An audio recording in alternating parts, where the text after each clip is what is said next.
Hello बच्चों, good morning. मैं मनीष, एक बार फिर से आप सभी का हमारे एमएस क्लासेस में स्वागत है। आज हम बात करेंगे।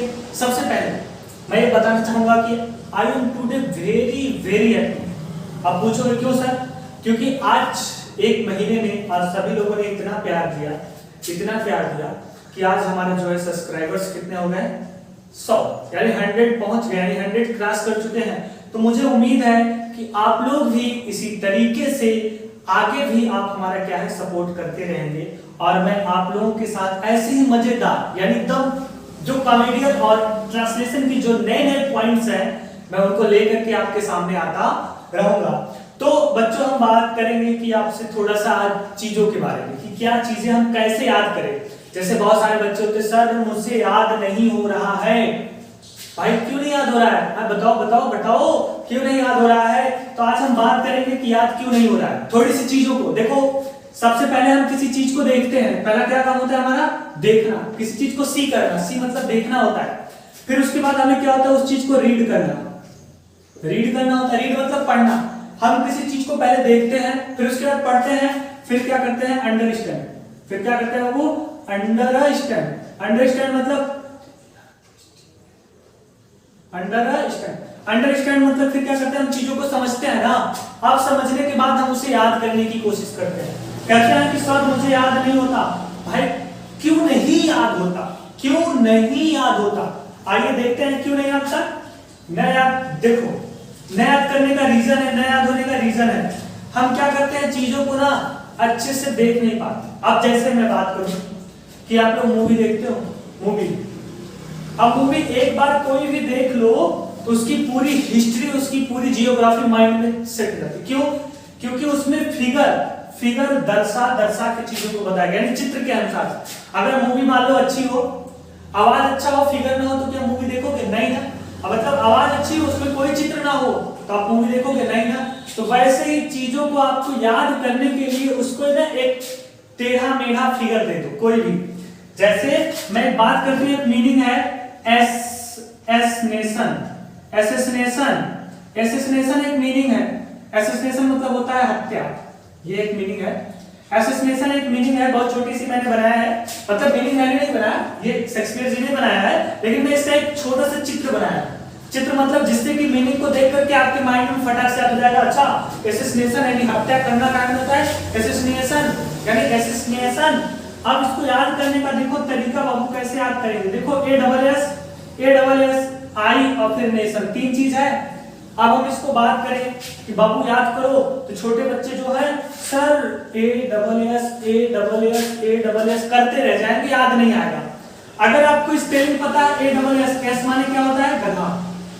गधा होता है, और नेशन माने क्या होता है? राष्ट्र। अगर मैं बात करूं कि गधे के ऊपर गधा, मैं और राष्ट्र, कहा जाए कि गधे के ऊपर गधा, कहा जाए बाबू गधे के ऊपर गधा, मैं और राष्ट्र, यानी हमारा जो है राष्ट्र। कह रहे गधे के ऊपर गधा, फिर मैं और फिर राष्ट्र। अब कहोगे सर जी हाँ एक को गधा है, गधा के ऊपर गधा बैठा, फिर सर जी बैठे हैं, सर जी के ऊपर हमारा राष्ट्र बैठा। ऐसा नहीं है बाबू, ऐसे ही समझ लो, फिगर आउट कर लो कि माइंड में सोच लो, थिंक कर लो कि अच्छा एक गधा है, गधे के ऊपर गधा है, फिर सर जी बैठे हैं, फिर उसके ऊपर हमारा देश है। माइंड फाइंड आउट कर लिया। अब मुझे याद हो गया गधा मतलब एस, फिर गधा मतलब एस, फिर मैं मतलब आई, फिर नेशन मतलब क्या होता है बाबू? राष्ट्र। तो हो गया एसेसिनेशन ना, ASS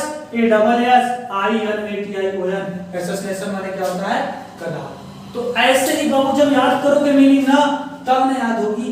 चीजों को ना कहते हैं ना, एक पिक्चर दे दो, छोटा सा पिक्चर मतलब कोई दृश्य कि माइंड में सोच के अच्छा ये दृश्य ऐसे होना चाहिए, हाँ इस चीज के लिए मैं ये दृश्य देता हूं। जब मुझसे कोई पूछेगा तो फटाक से माइंड में आ जाएगा कि हाँ गधे के ऊपर गधा, मैं और राष्ट्र, ये एसेसिनेशन की स्पेलिंग है, इसका मतलब हत्या करना होता है।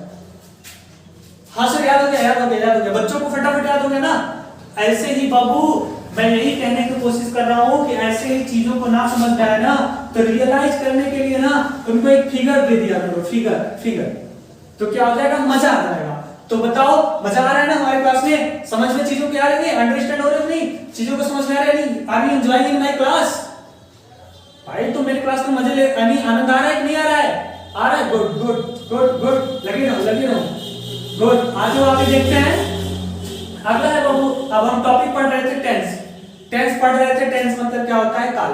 हम टेंस में आपको लास्ट टॉपिक पढ़ रहे थे परफेक्ट कंटीन्यूअस टेंस। अब कौन सा perfect? Past perfect continuous tense, जो पूरी तरीके से समाप्त हो गया था, उसमें कोई भी टॉपिक नहीं बचा था। अब कुछ बच्चों को एक चीज नहीं समझ में आती होगी, क्वेश्चन वर्ड यानी WH जो होता है, इसके परिवार की कुछ चीजें नहीं समझ आती, मतलब जब क्वेश्चन वर्ड दे दिया जाए तो उसमें कंफ्यूजन हो जाता है। कोई बात नहीं, 3-4 दिन में आपका ये टेंस जो है समाप्त हो जाएगा। तो मैं एक क्वेश्चन वर्ड का अलग से वीडियो बना करके आपको पूरा डिटेल दे दूंगा, ताकि उसमें आप लोग आसानी से समझ सको। तो आइए अब अपनी टॉपिक की ओर चलते हैं। तो अब हमारा टॉपिक है फ्यूचर इंडेफिनिट। क्या है बाबू? Future indefinite, INDEFINIT, future indefinite tense. अब देखो फ्यूचर इंडेफिनिट टेंस मतलब होता क्या? आप कहेंगे फ्यूचर, अच्छा हमारा भविष्य दिख रहा है, अब आगे जीवन में क्या करेंगे, अच्छा वही वाला फ्यूचर है। हाँ भैया वही वाला फ्यूचर है। तो फ्यूचर इंडेफिनिट यानी फ्यूचर करे भविष्य में हमारा जो काम होगा वह निश्चित रूप में होगा। जैसे राम स्कूल जाएगा, भविष्य में जाएगा लेकिन कंफर्म नहीं है कब जाएगा ना, तो ये क्या हो गया आपका फ्यूचर टेंस। अब हम सबसे पहले पहचान की बात करते हैं। पहचान मतलब इंट्रोडक्शन, कि कैसे पहचानेंगे बाबू कि यही फ्यूचर इंडेफिनिट टेंस है। तो देखो, तो कह रहा है कि यदि हिंदी वाक्य के अंत में, कह रहा है यदि हिंदी वाक्य के अंत में, यदि हिंदी वाक्य के अंत में, कह रहा है यदि हिंदी वाक्य के अंत में क्या आ जाए? गा गी गे। कह रहा है यदि हिंदी वाक्य के अंत में गा गी गे शब्द आ जाए तो वह कौन सा टेंस कहलाएगा? आ जाए तो कौन सा टेंस कहलाएगा बाबू? फ्यूचर इंडेफिनिट टेंस कहलाएगा। यानी किसी वाक्य के अंत में गा गी गे शब्द आ जाएगा तो फ्यूचर इंडेफिनिट टेंस कहलाएगा। तो मजा आ रहा है ना भाई? चीजें समझ में आ रही ना? हाँ तो गुड, समझते रहो, ऐसे ही मजा आता रहेगा। अब आगे है हेल्पिंग वर्ब। हेल्पिंग वर्ब मतलब हम कैसे इसमें कौन सी सहायक क्रिया लगाएंगे, यानी कौन सी सहायक क्रिया लगाएंगे, और वह सहायक क्रिया करता क्या है? हेल्पिंग वर्ब का काम क्या होता है? कहते हैं हेल्पिंग वर्ब का जो काम है वह किसी मेन वर्ब से पहले प्रयुक्त होकर के उस मेन वर्ब के अर्थ को पूरा करता है, और दूसरी चीज वह दर्शाता है कि कार्य कौन से समय में हुआ है। और हेल्पिंग वर्ब यह दर्शाता है कि कार्य कौन से समय में हुआ है, पूरा हुआ है कि नहीं हुआ है, यही दर्शाता है ना। तो इसकी हेल्पिंग वर्ब हो जाएगी बाबू विल या फिर क्या? शैल, और इसके साथ कौन सा फॉर्म लगेगा? वर्ब का फर्स्ट फॉर्म। कौन सा फॉर्म लगेगा? वर्ब का फर्स्ट फॉर्म। तो देखो कह रहा है यदि सब्जेक्ट, यदि क्या बाबू? सब्जेक्ट आई और वी हो तो शैल, क्या प्रयोग करेंगे? शैल। बाकी के साथ क्या प्रयोग करेंगे? विल। बाकी के साथ विल प्रयोग करेंगे। क्या करेंगे बाबू? विल प्रयोग करेंगे। कहना है कि अगर सब्जेक्ट आई और वी हो तो शैल प्रयोग करेंगे, बाकी के साथ, बाकी चाहे जो करता हो उसके साथ हम विल का प्रयोग करेंगे। समझ में आ रहा है ना? आ जाओ, अब पहला टॉपिक है आपका अफर्मेटिव। पहला टॉपिक है आपका अफर्मेटिव। अफर्मेटिव की ओर चलते हैं। अफर्मेटिव सेंटेंस, पहला टॉपिक है अफर्मेटिव सेंटेंस। अफर्मेटिव मतलब सकारात्मक। अफर्मेटिव मतलब क्या होता है बाबू? सकारात्मक। अब देखो इसका स्ट्रक्चर क्या हो जाएगा? सब्जेक्ट, हम सब्जेक्ट लगाएंगे, फिर विल या शैल लगाएंगे। क्या लगाएंगे? विल या शैल, प्लस उसके बाद वर्ब की फर्स्ट फॉर्म प्लस ऑब्जेक्ट, और फिर उसके बाद क्या लगाएंगे? ETC, लास्ट में फुल स्टॉप। तो देखो यही चीज लिखा है कि सब्जेक्ट प्लस विल या शैल प्लस वर्ब की फर्स्ट फॉर्म प्लस ऑब्जेक्ट, और फिर क्या बाबू? उसके बाद क्या? ETC। अब जैसे एक सेंटेंस ले लेते हैं, एक सेंटेंस देख लेते हैं। जैसे कहा है वह कल स्कूल जाएगा, वह कल स्कूल जाएगा, वह कल स्कूल जाएगा, यही सेंटेंस लिखा है। वह कल स्कूल जाएगा, तो देखो गा शब्द आ गया, इसका मतलब फ्यूचर इंडेफिनिट टेंस है ना? फ्यूचर इंडेफिनिट टेंस है। तो कह रहा है सबसे पहले सब्जेक्ट लिखो। सब्जेक्ट भैया, सब्जेक्ट हो गया, उसके बाद कह रहा है हेल्पिंग वर्ब चाहिए, तो हम कह रहे हैं अगर आई और वी रहेगा तो शैल लगाना, बाकी चाहे जो रहेगा क्या लगाएंगे? विल। तो ही विल। अब कौन सा काम हो रहा है? तो मैंने जाना, अब कहाँ जाना? स्कूल, तो स्कूल। अब कह रहा है भैया कल, यानी आने वाला कल, आने वाले कल को क्या कहते हैं? Tomorrow, TMO, tomorrow, TOMORROW tomorrow. अब जैसे कहा जाए तुम कल खाना खाओगे, तुम कल खाना खाओगे, तो क्या हो जाएगा you will eat food tomorrow. तुम कल पढ़ोगे तो यू विल रीड, तुम पढ़ोगे यू विल रीड। अब कह रहे कि तुम पुस्तक लिखोगे, तो यू विल राइट बुक। मैं घर जाऊंगा तो आई शैल गो होम। मैं भैया किताब पढ़ूंगा तो आई शैल रीड अ बुक। तो ऐसे ही आपको क्या करना है, बनाना है। बस एक सेंटेंस देखो और एक सेंटेंस के बाद पूरा फाड़ डालो। कोई भी ट्रांसलेशन हो गागी का तुरंत फटाफट बताओ। कह रहा कि मैं स्कूल जाऊंगा, भैया मैं स्कूल जाऊंगा आई शैल गो टू स्कूल। मैं किताब पढ़ूंगा तो आई शैल रीड द बुक। मैं घर जाऊंगा तो आई शैल गो होम। बात समझ में आ रही है ना, मजा आ रहा है ना? हाँ गुड। अब ऐसे पढ़ेंगे। अब जैसे कहा एक सेंटेंस और ले लेते हैं कि वह क्या है कि अपना काम करेगा, वह अपना काम करेगा। ये सेंटेंस लिखा है तो भैया अपना काम करेगा तो क्या हो जाएगा ही विल। अब यहाँ वह की जगह मैं लिख देता हूं। अब देखो यहाँ मैं लिख देता हूँ, क्या लिख देता हूँ मैं, तो मैं के लिए क्या हो जाएगा भैया आई, और आई के साथ क्या लग जाएगा शैल। आई शैल अब अपना काम करूंगा, आई शैल डू। अब क्या हो जाएगा अपना आई है ना, तो आई के साथ अपना क्या लग जाएगा माई वर्क। क्या हो जाएगा बाबू माई वर्क। तो हो जाएगा आई शैल डू माई वर्क। तो बात समझ में आएगा? हाँ गुड, बहुत अच्छे। ऐसे ही समझो और ऐसे ही लिखोगे तभी तो मजा आएगा बाबू। और जल्द ही अब क्वेश्चन आंसर सेशन चलने वाला है, जिसमें क्या होगा देखो, होगा क्या, हम छोटे छोटे क्वेश्चंस बोलेंगे और आप लोग बिना पेन और पेपर के फटाफट जवाब दोगे, जिसमें हमारे ऑफलाइन के बच्चे भी रहेंगे। हर संडे को होगा। जैसे मैंने पूछा वह खाता है तो क्या हो जाएगा भैया ही ईट्स। वह पढ़ता है ही रीड्स। तुम लिख सकते हो you can read, you can write. तुम पढ़ सकते हो यू कैन रीड। तुम जा सकते हो यू कैन गो। ऐसे ही क्वेश्चन आंसर सेशन चलेगा जल्द ही संडे को, और हर संडे को ऐसे ही चलेगा। तो आप लोग भी उसमें शामिल रहेंगे और आप लोग भी फटाफट जवाब देंगे। बस ये ट्रांसलेशन खत्म हो जाए 10 से 2-3 दिन में। अगला है नेगेटिव सेंटेंस। अगला है आपका नेगेटिव सेंटेंस। नेगेटिव में क्या हो जाएगा, सिर्फ नॉट लग जाएगा जैसे सब्जेक्ट, और फिर उसके बाद क्या हो जाएगा विल या सेल्फ। उसके बाद क्या हो जाएगा बाबू नॉट के बाद क्या हो जाएगा वर्ब की फर्स्ट फॉर्म प्लस ऑब्जेक्ट, और फिर क्या हो जाएगा etc लास्ट में फुल स्टॉप। यही चीज हो जाएगा। अब जैसे कहा जाए कि वह भैया खाना नहीं खाएगा, अब कहा जाए वह खाना नहीं खाएगा, अब वह खाना नहीं खाएगा, वह खाना नहीं खाएगा। अब देखो भैया लास्ट में गा शब्द आ गया, तो वह खाना नहीं खाएगा तो क्या हो जाएगा हो ही विल। अब क्या हो जाएगा नॉट ईट फूड। बस वह खाना नहीं खाएगा, वह पुस्तक नहीं पढ़ेगा तो he will not read book. वह घर नहीं जाएगा he will not go to home. मैं खाना नहीं खाऊंगा तो आई शैल नॉट ईट फूड। मैं भैया पुस्तक नहीं पढ़ूंगा तो आई शैल नॉट रीड बुक। अब कहा जाए कि कल हम हॉकी मैच नहीं खेलेंगे तो we shall not play hockey match tomorrow. कल हम हॉकी मैच नहीं खेलेंगे, कल हम हॉकी नहीं खेलेंगे, कल हम हॉकी नहीं खेलेंगे तो क्या हो जाएगा वी। अब वी के साथ क्या लग जाएगा shall not play hockey, HOCKEY। We shall not play. Good, बात समझ में आ रही है ना? हाँ गुड, बहुत अच्छे। बच्चे आ रहे हैं क्लास में? बहुत सही। आगे देखो अगला है आपका, अब हम इसको ऊपर वाले को मिटा देते हैं थोड़ी देर के लिए। अब अगला आपका है इंट्रोगेटिव। अगला है आपका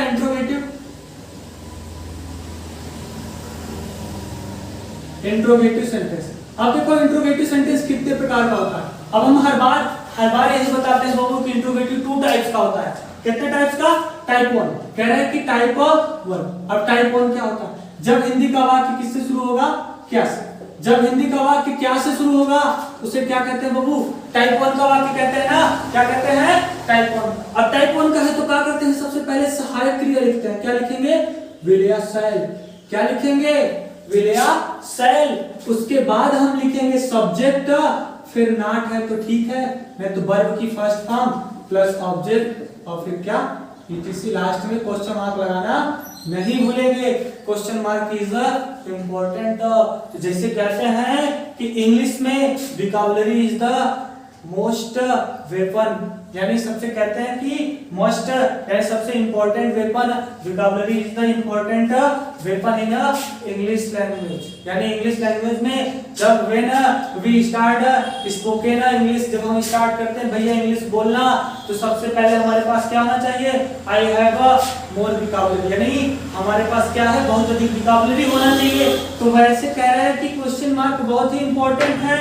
अब जैसे कहा जाए, सेंटेंस में बात किया जाए, क्या वह कल कानपुर जाएगा, लिखा है क्या वह कल कानपुर जाएगा, क्या वह कल कानपुर जाएगा, यही सेंटेंस लिखा, क्या वह कल कानपुर जाएगा।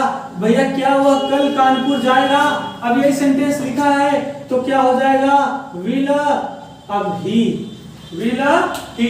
अब उसके बाद कह रहा है सब्जेक्ट के बाद नॉट, देखो नहीं शब्द है, नहीं छोड़ दो, कानपुर। अब उसके बाद चाहिए वर्ब, तो वर्ब क्या है, जाना, तो क्या होता है, गो। अब उसके बाद कहाँ जाना है, कानपुर, तो क्या हो जाएगा, कानपुर। अब कब जाएगा, कल, कल का क्या हो जाएगा, टुमारो। अब कहा जाए कि वह कल पुस्तक, क्या वह कल पुस्तक पढ़ेगा, क्या वह कल पुस्तक पढ़ेगा, बस थोड़ा सा बदलेंगे, तो will he read a book tomorrow. क्या वह कल खाना खाएगा, will he eat food tomorrow. कहा गया कि क्या वह, क्या मैं कल पुस्तक नहीं पढ़ूंगा, यही सेंटेंस लिखा है, तो भैया क्या हो जाएगा, सेल आई। अब क्या हो जाएगा, नहीं शब्द है तो हमने नॉट लगा दिया, कौन सा काम हो रहा है, पढ़ना, तो क्या हो जाएगा, रीड बुक। अब क्या हो जाएगा, कल, कल का जानती हो फ्यूचर टेंस में क्या लगता है, टुमारो, लास्ट में क्वेश्चन। अब कहा जाए कि जैसे कह दिया जाए कि भैया कि क्या राम आज पत्र नहीं लिखेगा, क्या राम आज पत्र नहीं लिखेगा, तो will Ram not write letter today, भैया राम आज पत्र नहीं लिखेगा। तो बात समझ में आ रही ना, बहुत अच्छे, गुड। इसी तरीके से लगे रहो, बड़ा मजा आएगा देखने में। अगला है बाबू, कह रहे हैं कि इंट्रोगेटिव का टाइप 2। अब टाइप 2 में क्या होता है, कह रहे हैं कि इंट्रोगेटिव का टाइप 2। अब टाइप 2 में क्या होता है, क्या होता है, जब हिंदी का वाक्य के बीच में, यानी जब हिंदी के वाक्य के बीच में कहा आ जाए, क्वेश्चन वर्ड आ जाए, यानी प्रश्नवाचक शब्द वाक्य के बीच में आ जाए, तो उसे टाइप 2 कहते हैं, टाइप 2 कहते हैं। तो ऐसी स्थिति में आपको क्या करना है, सबसे पहले उस क्वेश्चन वर्ड की स्पेलिंग लिखनी है, फिर उसके बाद विल या शैल लगाएंगे, क्या लगाएंगे, विल या शैल, फिर उसके बाद सब्जेक्ट लिखेंगे, फिर उसके बाद नॉट है तो ठीक है, नहीं है तो कोई बात नहीं, वर्ब की फर्स्ट फॉर्म प्लस ऑब्जेक्ट, और फिर क्या, ईटीसी, लास्ट में क्वेश्चन, यही होता है। अब जैसे कहा जाए कि वे रात में कहाँ ठहरेंगे, वे रात में कहाँ ठहरेंगे, यही सेंटेंस लिखा भैया, वे रात में कहाँ ठहरेंगे।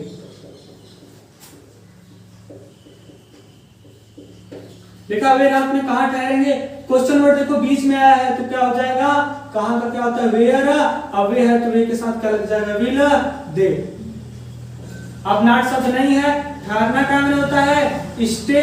अब कहिए रात में, तो एट नाइट या इन नाइट, क्या होगा, एट नाइट होगा बाबू, रात में ना रुकेंगे, इन नाइट नहीं होगा, रात के अंदर थोड़ी ना रुकना है, रात के टाइम में रुकना है, तो एट नाइट होगा ना। आगे देखो, कहा जाए तुम्हारा इम्तिहान कौन लेगा, तो कह रहा है कि तुम्हारा इम्तिहान, तुम्हारा परीक्षा लिखते हैं, परीक्षा कौन लेगा। अब लेगा, गा शब्द आ गया, तो कह रहा है कौन का माने होता है, हु। अब हु के साथ क्या लगाओगे, विल। कह रहा है कि हु विल, अब क्या हो जाएगा भैया, कह रहा है कि हु विल, उसके बाद क्या हो जाएगा, अब उसके बाद हमें मेन वर्ब चाहिए, तो क्या हो जाएगा, एग्जामिन यू। तो भैया तुम्हारा इम्तिहान कौन लेगा, परीक्षा कौन लेगा, तो हु विल एग्जामिन यू। बात समझ में आई। कहा वह दिल्ली क्यों नहीं जाएगा, वह दिल्ली क्यों नहीं जाएगा, तो why will he not go to Delhi, वह दिल्ली क्यों नहीं जाएगा। तो बात समझ में आई ना? हाँ बहुत अच्छे, गुड। तो मजा आया कि नहीं आज की क्लास में? बहुत सही बच्चों, मजा आएगा तभी तो पढ़ने में मजा आएगा। जब तक मन ना लगेगा तब तक चीज तुम्हारे अंदर ना जाए, और चीज तब जाए जब मन लगे, और मन लगे तो कैसे लगे भैया? हमने अभी बताया ना, किसी चीज को एक फिगर दे दो, चित्र देने में चीजें बहुत जल्दी याद होती है बाबू। तो चित्र दे दीजिए और समझिए। आज के लिए फिलहाल इतना ही। फ्यूचर इंडिफरेंट टेंस जो था क्या हो गया हमारा, समाप्त हो गया। ठीक है, अब इसको आप समझिए और पढ़िएगा और लिखिएगा, और चीजों को देखो रिवाइज करना है। कैसे रिवाइज करेंगे? हम रिवाइज करने का एक तरीका बता देते हैं छोटा सा। देखो रिवाइज करने का तरीका बता देंगे कैसे। अब हमने प्रेजेंट इंडिफरेंट टेंस पढ़ा, अब उसका रिवाइज कैसे करेंगे भैया? अंत में ता है, ती है, ते है शब्द आता है तो कौन सा टेंस होता है बाबू? प्रेजेंट इंडिफरेंट, यही होता है ना। अब इसका स्ट्रक्चर और क्या होता है? तीनों का स्ट्रक्चर लिख लो। वर्ब की फर्स्ट फॉर्म या फिफ्थ फॉर्म, अफर्मेटिव में या तो ऑब्जेक्ट और फिर ईटीसी, यही होता है। जैसे राम खाता है, वह पढ़ता है, वह सोता है, स्कूल जाता है, नहाता है, ये क्या हो गया फर्स्ट फॉर्म। अब सेकंड, अब नेगेटिव में क्या हो जाएगा? नेगेटिव का स्ट्रक्चर हो जाएगा वर्ब प्लस डू या डज, सब्जेक्ट प्लस डू या डज, फिर उसके बाद वर्ब की फर्स्ट फॉर्म प्लस ऑब्जेक्ट और ईटीसी, इस प्रकार से हो जाएगा। ऐसे रिवाइज करो और अपने आप में खुद ही बोलो कि राम पढ़ता है, राम रीड्स, वह सोता है, ही स्लीप्स, राम घर नहीं जाता है, Ram does not go to home. तो ऐसे ही आपको Ram does not go home ना, राम स्कूल नहीं जाता, Ram does not go to school. ऐसे ही आपको अपने आप को बैठ करके एक एक चीज बोल करके रिवाइज करना है, तभी आपको समझ में आएगा। और जिन बच्चों को क्वेश्चन आंसर सेशन में भाग लेना है संडे को, वो अगर पास के हैं तो कोचिंग में आ सकते हैं। और स्पीकिंग की जो क्लासेस है वो जारी रहेगी। स्पीकिंग आप कब कब कर पाओगे? जब चीजों को रिवाइज करोगे, समझोगे तब ना। ट्रांसलेशन, छोटे छोटे चीजों को ट्रांसलेशन अब हर संडे को वही चलेगा। ट्रांसलेशन यानी जो कह रहे हैं कि स्पीच यानी क्वेश्चन आंसर सेशन सिर्फ मेरी कलम यानी सिर्फ मेरा ही कलम और कॉपी चलेगा। आप लोगों को कुछ नहीं, सिर्फ आप लोगों को क्या चलनी चाहिए? जुबान। जुबान मतलब मुंह चलेगा, सिर्फ आप लोग बताओगे, बाकी जो कुछ करेंगे हम करेंगे। ठीक है, तो आज के लिए फिलहाल इतना ही। धन्यवाद। जिन बच्चों को यानी जिन बच्चों ने टेलीग्राम चैनल पे ज्वाइन नहीं किया है वो हमारे टेलीग्राम चैनल पे जाकर ज्वाइन कर लें। इसी डिस्क्रिप्शन के बॉक्स में आपको टेलीग्राम चैनल और व्हाट्सएप चैनल का क्या है लिंक मिल जाएगा। ठीक है, फिलहाल धन्यवाद।